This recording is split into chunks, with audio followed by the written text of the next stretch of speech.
Dieu a tant aimé le monde qu'il a donné son Fils unique, afin que quiconque croit en lui ne périsse pas, mais ait la vie éternelle. Amen.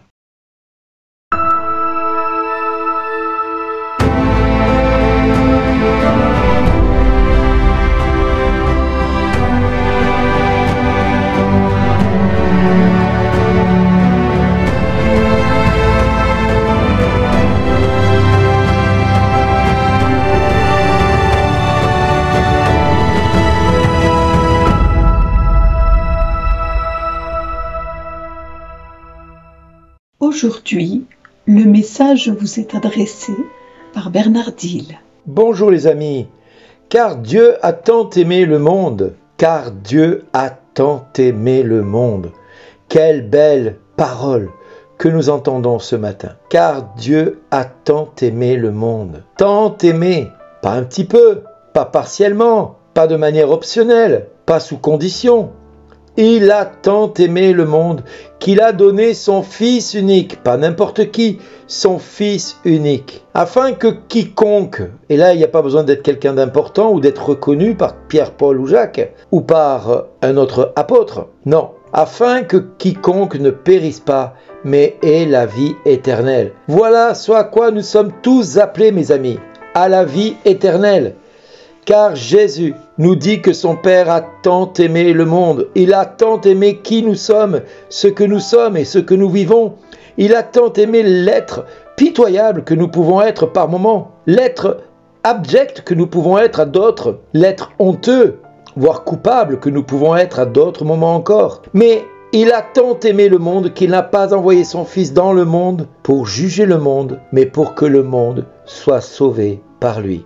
Dans ces deux phrases que vous venez d'entendre, dans l'évangile de Jean au chapitre 3, versets 16 et 17, voilà les promesses qui nous sont faites dans cet évangile d'aujourd'hui. Quelque part, le Seigneur nous parle de cette promesse qu'il a en tant que propriétaire d'un bien. Il nous enseigne qu'il va donner son Fils afin que les hommes et les femmes qui rencontreront son Fils le respecteront, feront attention à lui. Mais il n'en saura rien comme vous le savez. Et Jésus nous dit, si le monde vous hait, sachez qu'il m'a pris en haine bien avant vous. S'ils ont rejeté ma parole, ils rejetteront aussi la vôtre.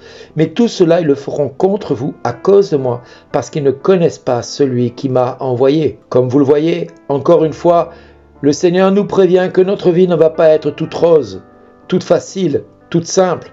Non, elle est appelée à prendre le modèle de celui qui nous a précédés, celui qui nous a montré le chemin par excellence, celui qui est le chemin, la vérité et la vie, le Fils de Dieu, Jésus lui-même.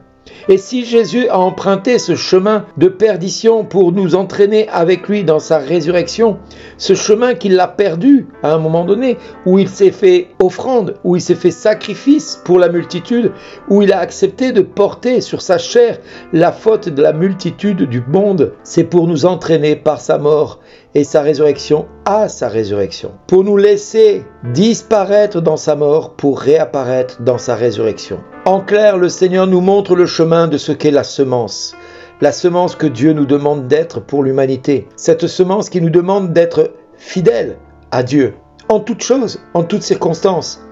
Oui, car Dieu n'a pas envoyé son Fils dans le monde pour juger le monde, mais pour que le monde soit sauvé par lui. Et si Dieu n'a pas retenu ce Fils, s'il n'a pas permis que ce Fils soit épargné de ce fin désastreuse, horrible, que personne ne peut imaginer, que personne ne peut envisager, ne serait-ce que d'une seule seconde, ce qu'il a vécu ou ce qu'il a enduré. Si le Père, dans son infinie sagesse, a permis que cela se produise, c'est pour que nous comprenions bien de quel amour nous étions aimés.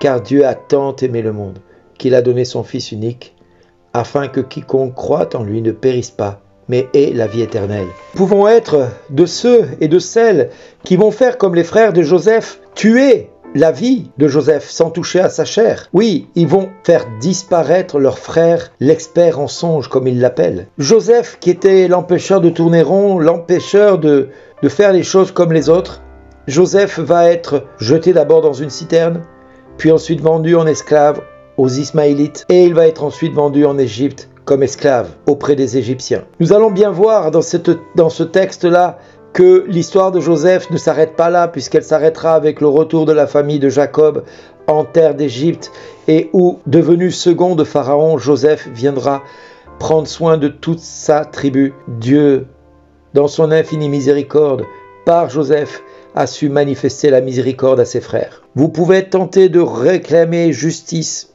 et vous pouvez être de ceux qui vont être comme Joseph, se laisser conduire dans la fosse jusqu'à que Dieu se manifeste. Soyons sûrs que Dieu ne sera jamais et ne fera jamais défaut à quelque endroit que ce soit de notre histoire. Il sera toujours au rendez-vous, au moment opportun. Il sera toujours fidèle. Là où nous espérons que Dieu va agir, Dieu sera présent. Mais ne soyons pas ingrats. Laissons le Seigneur venir se manifester. Laissons le Seigneur nous montrer sa tendresse et sa bonté.